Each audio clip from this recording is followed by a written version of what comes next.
Dear students, welcome to this online class. Today we will complete the lesson Portrait of a Lady written by Khushwant Singh. Khushwant Singh is one of my favorite writers. Khushwant Singh was a diplomat, a politician, a journalist, writer, columnist and a great joke teller. His experience of the partition of 1947 made him write the book Train to Pakistan, which was later made into a movie. Students, in order to improve your language skills, you must read a lot. I advise you to read minimum 6 pages each day. That will definitely improve and hone your language skills. In today's class, I have included 2 small videos. This is to give you a feel of the way Khushwant Singh used to write. Khushwant Singh's humor lives in his own writings. Watch these videos and enjoy the class. Come, let's begin this class. Khushwant Singh was a writer, journalist, columnist and a joke teller. His humor lives on through his writings. Watch excerpts from an interview with Khushwant Singh. Which is the book that you wish you had written? My own? No, or just a book that you wish, I wish I was so capable many, of writing so this. many. I read with profound admiration many authors, and I can't even choose. I know the Indian authors write damn sight better than I do. I admire Vikram Seth, Amitav Ghosh. I think very highly of their writing. And I know I can't match them, and many others I can't match. But I manage to sell everything I write. You are a regular diary keeper. What was the last provocative entry in your diary? No, I write everything that happens to me. I get up in the morning, I note down time I got up. If I'm constipated, I note I'm constipated today. And if I get drunk, which I don't, I note down that I had 1 drink too many. That kind of silly. And people who came to see me, I put down their names in order to remember that they did on so-and-so date, so-and-so. No significance, nothing. When I went up to university, I was given a room of my own. The common link of friendship was snapped. My grandmother accepted her seclusion with resignation.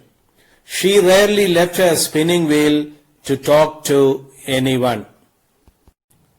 Accepted her seclusion with resignation means calmly submitted to her loneliness. The grandmother calmly submitted to her loneliness.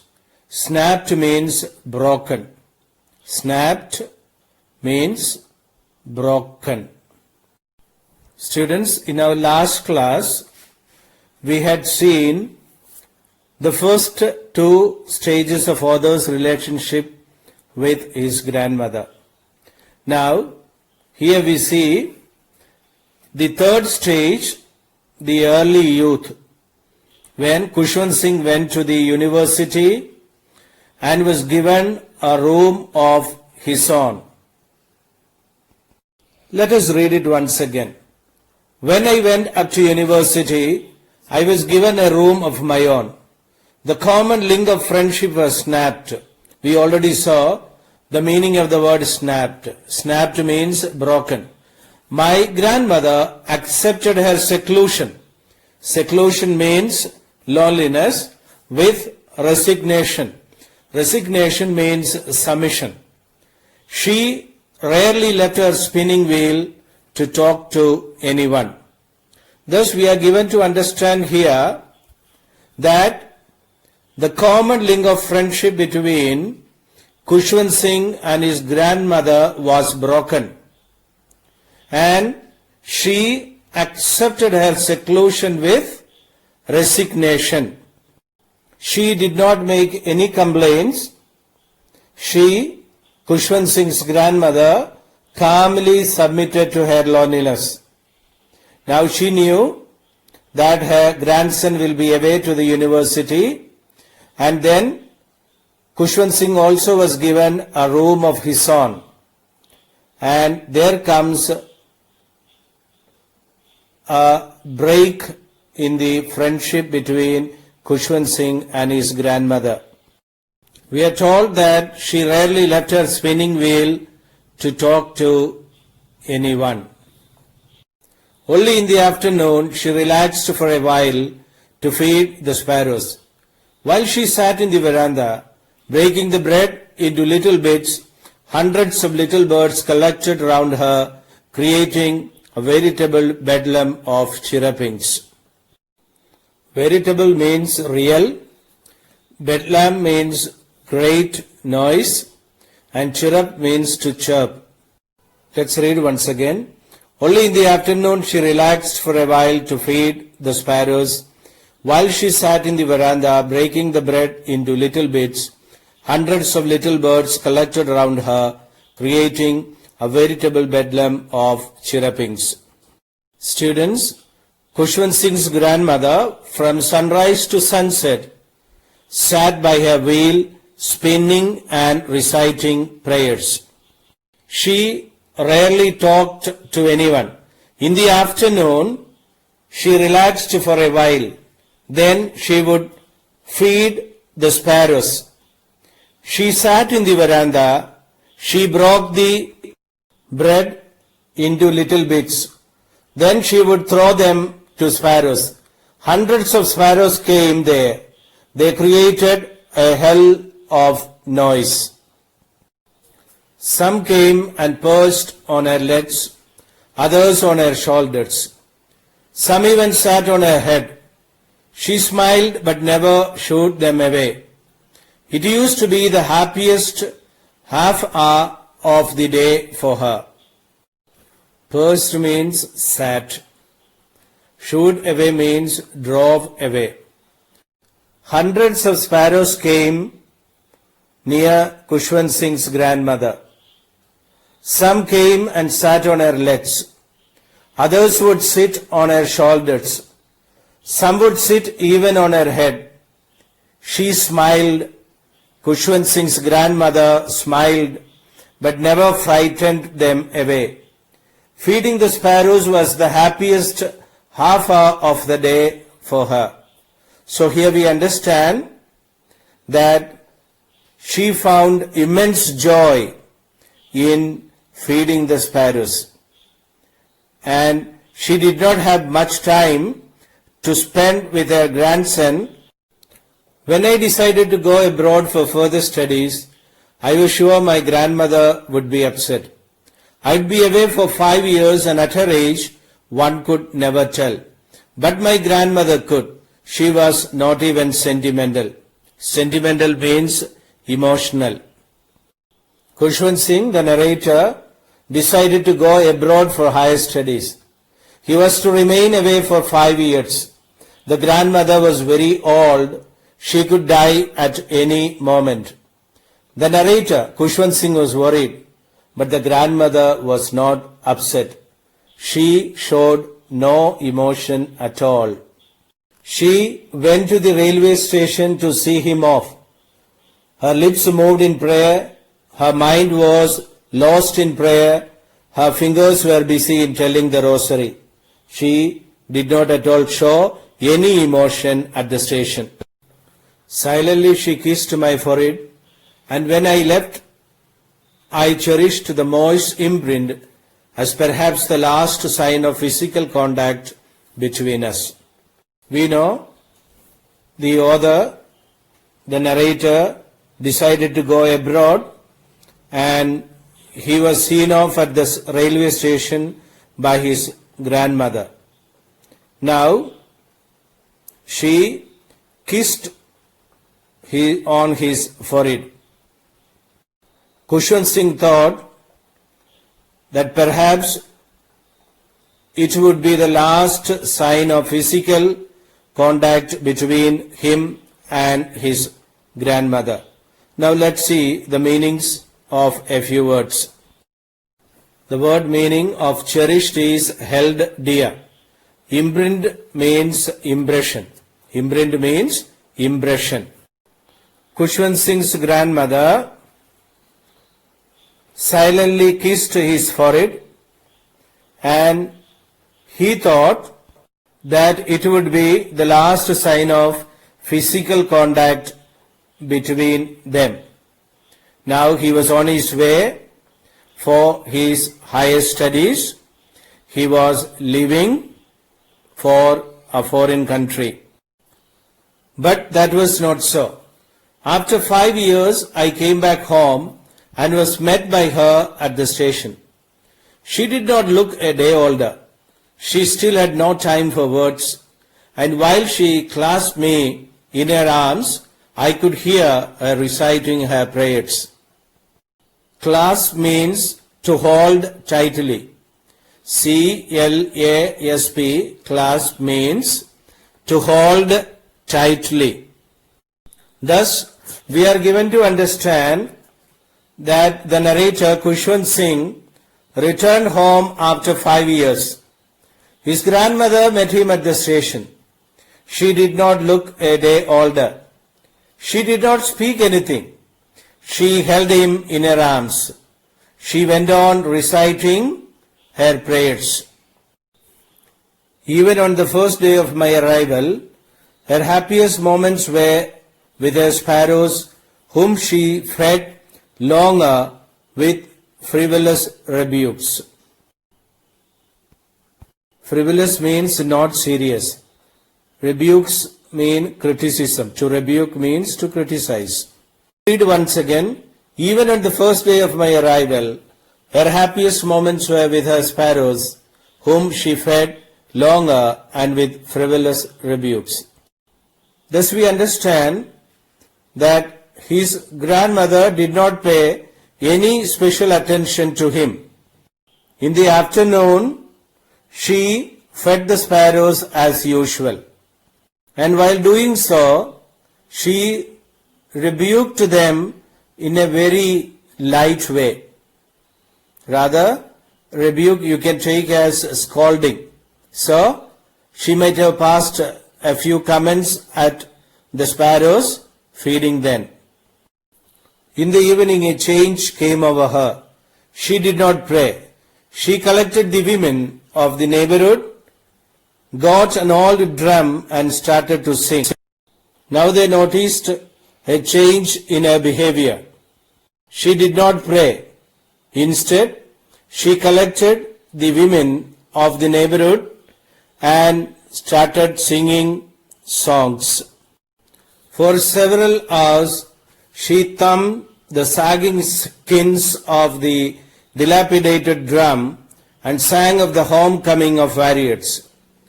We had to persuade her to stop to avoid overstraining.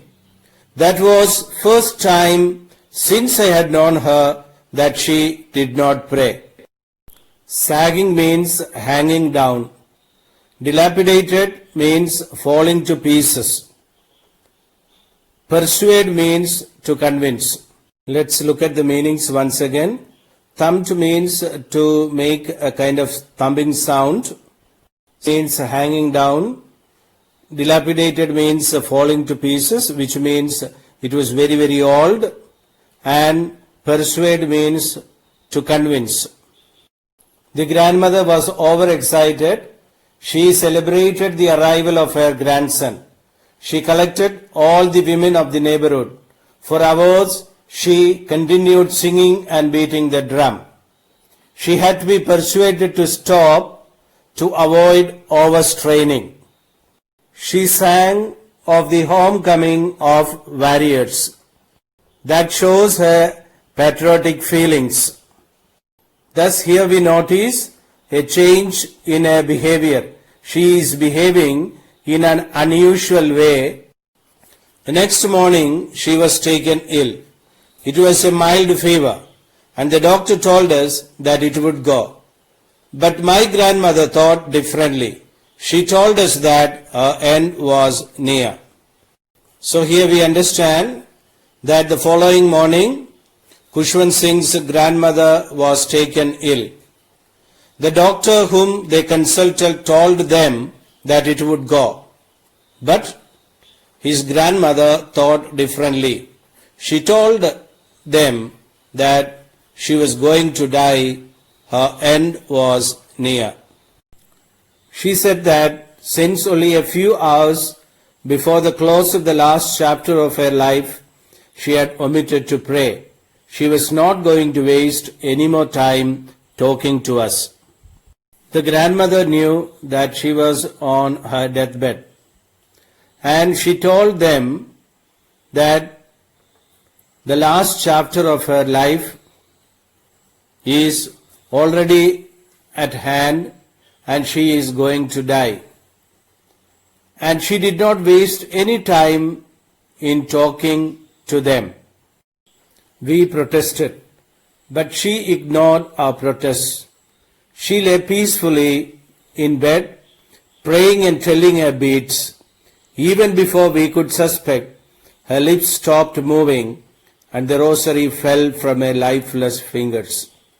A peaceful pallor spread over her face and we knew she was dead. Pallor means fading of color or becoming lifeless. The grandmother ignored their request. She lay peacefully in bed. She was praying and telling beads. Then her lips stopped moving. Her fingers were lifeless, and the rosary fell down from her hand. Her face looked pale but peaceful. Finally, she was gone. She was dead. The grandmother was dead. Her body was laid on the floor and wrapped in a red shawl. Let's continue to read. All over the veranda and in her room, right up to where she lay dead and stiff, wrapped in the red shroud, thousands of sparrows sat scattered on the floor. There was no chirruping. Now when arrangements were being made for the funeral of the grandmother, there came thousands of sparrows, and they sat scattered on the floor, and they did not chirrup. They did not make any noise as they used to make when they were fed by the grandmother. We felt sorry for the birds, and my mother fetched some bread for them. She broke it into little crumbs, the way my grandmother used to do, and threw it to them. Everyone felt sorry for the birds. The narrator's mother brought some bread. She broke it into little crumbs. She threw these crumbs to the sparrows.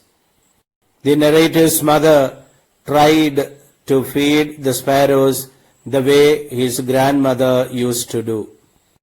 The sparrows took no notice of the bread. When we carried my grandmother's corpse off, they flew away quietly.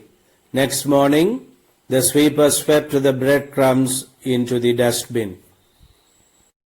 The old grandmother died peacefully. The members of the author's family mourned her death. Thousands of sparrows came and sat silently in the courtyard and the veranda where the grandmother lay dead and wrapped in a red shroud. They took no notice of the breadcrumbs thrown to them. They flew away quietly the moment grandmother's body was carried off. This way, the sparrows paid their last homage to the grandmother. Students, let us have a recap of what we learned today. When the narrator went to the university, he was given a separate room. When Khushwant Singh went abroad for his studies, the grandmother showed no emotion at all. Grandmother received the author on his return after completing his higher studies abroad. There was a change in her behavior, and the next day she was taken ill. The grandmother passed away peacefully while praying. Thousands of sparrows came to mourn her death. They did not chirrup. Sparrows did not notice the breadcrumbs thrown to them by the author's mother. They flew off when the corpse was carried away. The sparrows mourned the death of the grandmother. Khushwant Singh will be remembered for his jokes. Let us end this class with a joke from this great joke teller. Sort of anti, but mine are, dirty. So I won't tell the dirty jokes, but I'll tell you a simple one which I find amusing and not dirty. The Sardarji traveling by train, first class, and in front of him there's a Neta type, Gandhi cap and sitting there. And the bearer came to take orders for tea, so they both ordered tea. Then the bearer brought the bill, the Sardarji paid the bill. The other said, "Main Neta." So the bearer said, "Maaf karna," and no, he didn't pay. So came dinner time, they both ordered the dinner. Sardarji paid the dinner bill, and the other fellow said, "Main Neta." Usne kaha, "Ji, maaf karna." So Sardar said, "Look, this is wonderful. I'll try this again." So next time he was traveling, he didn't even buy a ticket. So he got into the train. When he got to the other end, in between came the waiter and he ordered tea and he said the same, and he brought the bill. Sardarji said, "Main Neta." He said, "Maaf karna." So he said, "This is working." When he got off, the ticket collector was also a Sikh. So he said, "Ticket, ticket." So he said, "Ticket kaisi?" "Main Neta." तो कहने लगा, "तू कैसा नेता?" कि "मैं इंदिरा गांधी."